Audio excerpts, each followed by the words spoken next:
तर मित्रांनो, आपल्याला माहिती आहे की आज म्हाडाच्या मुंबई मंडळाची जवळजवळ 2640 घरांची लॉटरी जाहीर झालेली आहे आणि या लॉटरी अंतर्गत मुंबईतील वेगवेगळ्या ठिकाणी घरे उपलब्ध करून देण्यात आलेली आहेत। आतापर्यंत सगळ्यांनी जाहिरात वाचली असेल, PDF तुम्ही पाहिलेलं असेल, त्यातले डिटेल पाहिलेले असतील, घरांच्या किमती पाहिलेल्या असतील, कार्पेट एरिया सुद्धा पाहिलेला असेल आणि ह्याच्यापूर्वी आम्ही वेगवेगळ्या भागातून आपण त्याच्या किमती संदर्भात सुद्धा आपण अपडेट घेत होतो। पण नेमकं या लॉटरीतील घराची किमती या खरंच सर्वसामान्य दरामध्ये आवाक्यामध्ये आहेत का?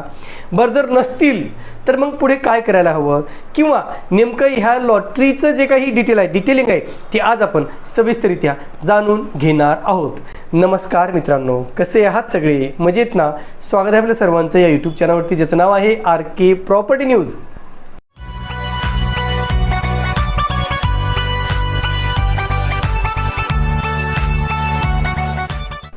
आता मित्रांनो, खरं तर हा व्हिडिओ बनवायला खूप उशीर होतोय, कारण ज्यावेळेस मी जाहिरात वाचली त्याच्यानंतर मी अनेकांशी बोललो, अनेक तज्ज्ञांशी मी बोललो, त्यांची मतं जाणून घेतली या जाहिरातीबद्दल किंवा या किमतीबद्दल की नेमकं काय असं असायला पाहिजे, कारण त्याच्यामुळे मला व्हिडिओला खूप उशीर होतो। नाही तर दुपारीच मी हा व्हिडिओ टाकला असता की सगळे जे घरांचे डिटेल टाकले असते, पण ते सगळे आपल्याला पाहिले असतील। महत्त्वाचं आहे की मित्रांनो, दिवसेंदिवस वाढणाऱ्या किमती संदर्भातही मंथन होणं तितकंच महत्त्वाचं आहे। म्हणून आता जे काही म्हाडाची लॉटरी जाहीर झालेली आहे, या लॉटरीमध्ये ज्या काही घराच्या किमती आहेत त्या बऱ्यापैकी जे काही उत्पन्न गट आहे, उत्पन्न गट आणि त्याचं उत्पन्न गट आणि त्या घरांची किंमत याचा ताळमेळ जर साधता आला तर आपण नक्कीच त्याला परवडणारी म्हणू शकतो। पण इथे मात्र तसं दिसत नाहीये। तरी सुद्धा मित्रांनो, यामागची कारणं काय आहेत? ह्या एवढे किमती वाढलेल्या आहेत का? एवढ्या किमती जास्त दिवसेंदिवस वाढत आहे? तर सरळ साधं उदाहरण की महागाई जसजशी वाढते तशा सगळ्या घरांच्या किमती वाढत चाललेल्या आहेत, तसं सगळ्या वस्तूंच्या किमती सुद्धा वाढत चाललेल्या आहेत। आता तुम्ही म्हणाल, सर आम्हाला तत्वज्ञान नका देत बसू, आम्हाला सरळ सांगा, मी फॉर्म भरू का नको भरू, आम्हाला आमच्या घरांची किमती ह्या परवडणाऱ्या दिसत नाहीत। पण लक्षात घ्या मित्रांनो, जे प्रकल्प आहेत, मी आता महारेरावरती काही प्रकल्पाची डिटेल पाहण्याचा प्रयत्न केला म्हणजे हे व्हिडिओ बनवण्याच्या अगोदर। तर बऱ्याच ठिकाणी आता जसं की पहिलं विक्रोळी येथील जो काही म्हणजे प्रकल्पाची सगळ्यात जास्त घरे जी उपलब्ध केलेली आहेत, जवळ 1200-1300 घरे आहेत, ती जी काही घरे होती मित्रांनो 2 BHK ज्याचं कार्पेट एरिया 800 ते 850 कार्पेट एरिया आहे, त्या प्रकल्पाची डिटेल पाहण्याचा मी प्रयत्न केला। त्याच्यावर मला कळालं की त्या ठिकाणी पार्किंग हे पर फ्लॅटपेक्षा जास्त पार्किंग अवेलेबल असल्याचं सध्या दिसून येते। म्हणजे सध्या म्हणजे काय की जी काही माहिती पाहिली की प्रत्येक फ्लॅटमागे एक पार्किंग अवेलेबल असल्याचं त्या ठिकाणी दिसतंय। दुसरे विक्रोतील काही प्रकल्प आहेत त्याचे आम्ही अपडेट घेण्याचा प्रयत्न केला, त्या ठिकाणी पार्किंग अवेलेबल आहेत, म्हणजे जेवढे फ्लॅट तेवढी पार्किंग असं कुठेतरी व्यवस्था त्या ठिकाणी करण्यात आल्याचं दिसून आलेलं आहे। पहिलं मित्रांनो, जे प्रकल्प आहेत त्या प्रत्येक प्रकल्पाला जाऊन मी नक्की माहिती घेणार आहे, ते संबंधित इंजिनिअरकडून म्हणा किंवा म्हाडाकडून म्हणा की मग काय या किमती एवढ्या आहेत, म्हणजे त्या किमतीवर आपल्याला काय मिळणार आहे, काय ॲम्युनिटीज मिळणार आहेत, काय पार्किंग मिळणार आहे किंवा काय मिळणार आहे किंवा इतर काही सोयीसुविधा आहेत, ते आपण माहिती उद्या घेणार आहोत। पण आता ज्या काही घरांच्या किमती जाहीर झालेल्या आहेत त्याच्यावरून अनेकांच्या कमेंट्स आल्या, तुम्ही कमेंट्स बघून जाऊन बघा, अनेकांच्या कमेंट्स आल्या की सर आम्हाला हे घर परवडणार आहे, आमचं इन्कम कमी आहे, आम्हाला परवडणाऱ्या दरात घरे मिळत नाहीत किंवा घरांची किमती खूप अवाढव्य आहेत, तुम्ही म्हाडामध्ये फॉर्मच भरू नका किंवा आता मी फॉर्मच भरणार आहे, अशा अनेक कमेंट आल्या। जसं दरवर्षी येतात आणि जसं दरवर्षी ॲप्लिकेशन वाढते तसं दरवर्षी सुद्धा याच वर्षी सुद्धा ॲप्लिकेशन येतील, पण ते विलेज उत्पन्न गटातील घरांना तुम्ही जाहिरात पाहिली असेल मित्रांनो, त्या ठिकाणी कमीत कमी एरियाचं घर कोणतं आहे तर पवई चांदिवली या ठिकाणी 26,70,000पासून घर आहे 1 RKचं। ते जवळजवळ क्रिसेंट टावर तुम्ही पाहिलं असेल 7 कोटीपर्यंत घर आहेत जे ताडदेव या ठिकाणी आहेत। मग मध्यंतरीचे काय जे काही प्रायव्हेट बिल्डरांची घरे तुम्ही पाहिली असेल, प्रायव्हेट बिल्डरची किमती पाहिली असेल, त्या सुद्धा EWS, LIG, MIG आणि HIG हे जे काही उत्पन्न आहे, उत्पन्नाच्या कम्पेअर केलं, उत्पन्नाची जर तुम्ही तुलना केली तर ते त्या उत्पन्न गटातील व्यक्तींना परवडणारं आहे का, हा खूप मोठा प्रश्न निर्माण होतोय। कारण जर समजा तुम्ही उदाहरण घे, माझी उत्पन्न गट विक्रोळीच्या किमती पूर्वी 80 लाख असतील असा अंदाज सांगण्यात आलेला होता। तो एक अंदाज होता मित्रांनो, त्या किमती नव्हत्या, एक अंदाज होता। पण त्यावेळेस आम्ही बोललो होतो की जेव्हा जाहिरात प्रसिद्ध होईल तेव्हाच आपल्याला कळेल की नेमकं त्या घरांची किमती काय असणार आहेत ते। पण आता मात्र किमती जाहीर झालेल्या आहेत आणि त्या घरांची किमती ज्या 80 लाख आपण बोलत होतो किंवा जे काही वृत्तामध्ये आलेलं होतं त्याच्या किमती डायरेक्ट 1,45,00,000 ते 47 लाखापर्यंत पोहोचलेल्या आपण पाहिलेलं आहेत, ज्याचं कार्पेट एरिया 800 ते 850 स्क्वेअर फीट एवढा आहे।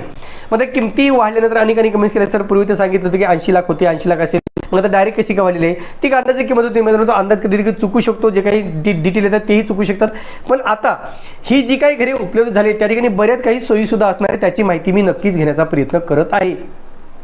एवढंच आहे मित्रांनो, ह्या जाहिरातीमध्ये जे काही डिटेलिंग दिलेलं आहे, जे काही कार्पेट एरिया दिलेला आहे, जे काही उत्पन्न गट दिलेले आहेत, जे काही घराची किमती दिलेल्या आहेत, त्या नक्कीच विचार करायला लावणाऱ्या आहेत. सर्वसामान्य या शब्दाचा जो काही अर्थ आहे त्याला विचार करायला लावणाऱ्या नक्कीच आहेत.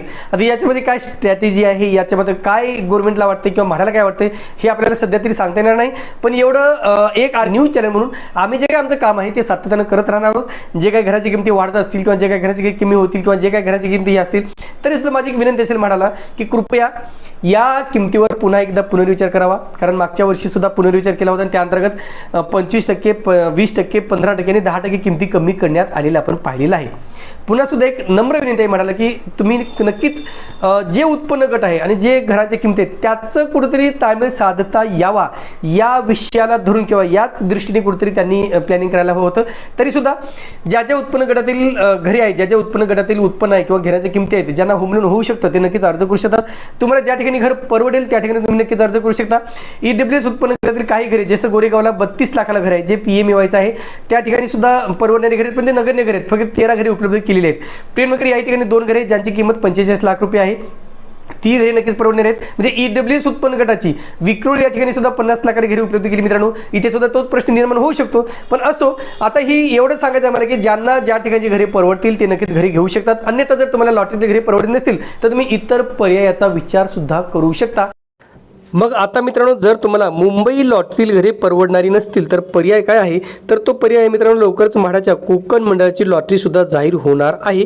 या अंतर्गत नवी मुंबई ठाण्याच्या ठिकाणी कमी किमतीत घरे उपलब्ध होतील असं कुठेतरी सांगण्यात आलेलं आहे. त्याशिवाय पुण्याला सुद्धा लॉटरी लवकरच जाहीर केली जाणार आहे. तिथे तुम्ही प्रयत्न करू शकता किंवा इतर जे काही प्रायव्हेट बिल्डरांचे पर्याय आहेत तेही आम्ही लवकरच घेऊन येऊ.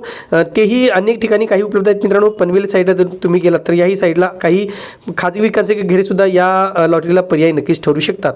आता महत्त्वाचं मित्रांनो, हे जे काही किमती आहेत त्या किमती किंवा जे काही उत्पन्न गट आहेत, उत्पन्न गटाचा ताळमेळ साधण्यासाठी काय करणं महत्त्वाचं आहे असं जर विचारलं तर सगळ्यात सोपा एक जी विलाज आहे मित्रांनो तो म्हणजे उत्पन्न गट हे कार्पेट एरियानुसार न ठेवता किमतीनुसार असायला हवेत. आता याच्या संदर्भातला प्रस्ताव सुद्धा म्हाडाने तयार केलेला होता मित्रांनो. तो राज्य शासनाकडे पाठवला जाणार होता, पण नेमकं त्या प्रस्तावाचं काय झालं याच्या संदर्भात अजूनही कुठलीही माहिती मिळाली नाही. पण हा जर प्रस्ताव मंजूर झाला असता तर नक्कीच्या घराची किमती परवडणाऱ्या राहिल्या असत्या. कसं तर उत्पन्न गटानुसार जर कार्पेट उत्पन्न गट हे किमतीनुसार ठरवले तर ज्या घराची किंमत 40 लाखापेक्षा कमी आहे ते अत्यल्प उत्पन्न गट, ज्या घराची किंमत 40 ते 60, 70च्या दरम्यान आहे किंवा 60च्या दरम्यान आहे ते अल्प उत्पन्न गट असे ते पर्याय केले जाऊ शकतात किंवा त्याच्यानुसार त्या कार्पेट एरियानुसार न ठेवता किमतीनुसार ठेवले जाऊ शकले असते आणि इथे नक्कीच त्या किमती परवडणाऱ्या ठरल्या असत्या. पण असं इथं झालेलं नाही. तर इथे मात्र कार्पेट एरियानुसारच ह्या किमती ठेवण्यात आलेल्या आहेत. जी काही माहिती म्हाडाने दिलेली आहे, जे काही माहिती म्हाडाचे अपडेट आम्हाला देणं आवश्यक आहे ते अपडेट आम्ही सातत्याने देत राहू. उद्याच्या भागामध्ये सुद्धा याच्या नंतरच्या भागामध्ये सुद्धा आम्ही या किमतीवरून जे काही सविस्तर जाहिरात आहे सगळ्या ठिकाणच्या जाहिराती आम्ही देणार आहोत. सगळ्या ठिकाणच्या जाहिरातीवर आपण भाष्य करणार आहोत आणि ज्या ज्या ठिकाणच्या किमती, carpet area, sample flat, site visit सगळ्या गोष्टी आम्ही आपल्यापर्यंत घेऊन येणार आहोत. मी एक फ्रीलान्सर आहोत मित्रांनो, त्याच्यामुळं ह्या सगळ्या गोष्टी आपल्यापर्यंत पोहोचव्यात हाच उद्देश आहे. आता मी परत सांगतोय, सर्वसामान्य ही जी काही व्याख्या आहे ती पूर्णपणे बदललेली आहे. त्याचे नॉर्म्स काय आहेत ते सुद्धा पूर्णपणे बदललेले आहेत. मग तुम्ही या व्याख्येनुसार कोणत्या गटामध्ये बसता, तुम्हाला ती घरे परवडतात किंवा नाही परवडतात हा ज्याचा त्याचा प्रश्न आहे. पण नक्कीच जे काही अपडेट येतील ते आम्ही अपडेट आपल्यापर्यंत पोहोचत राहू, आम्ही आपल्यापर्यंत देत राहू, जेणेकरून ज्या ज्या लोकांना याचा फायदा होता येईल, ज्या ज्या गरजूंना किंवा सर्वसामान्यांना घरे उपलब्ध होतील किंवा सर्वसामान्यांचा फायदा होईल असं तिथे दिसेल तिथे आम्ही हे सगळे व्हिडिओज पोहोचवण्याचा प्रयत्न करू. जी काही म्हाडाची माहिती आहे, जी काही म्हाडाची स्कीम आहे, जे काही योजना येतील सरकारच्या त्या योजना आम्ही आपल्यापर्यंत नक्कीच पोहोचवण्याचा पुरेपूर प्रयत्न करत राहू. तुर्तास मित्रांनो इथेच थांबतो. पुन्हा भेटूया एका नवीन व्हिडिओसह. तोपर्यंत आपली रजा घेतो. धन्यवाद.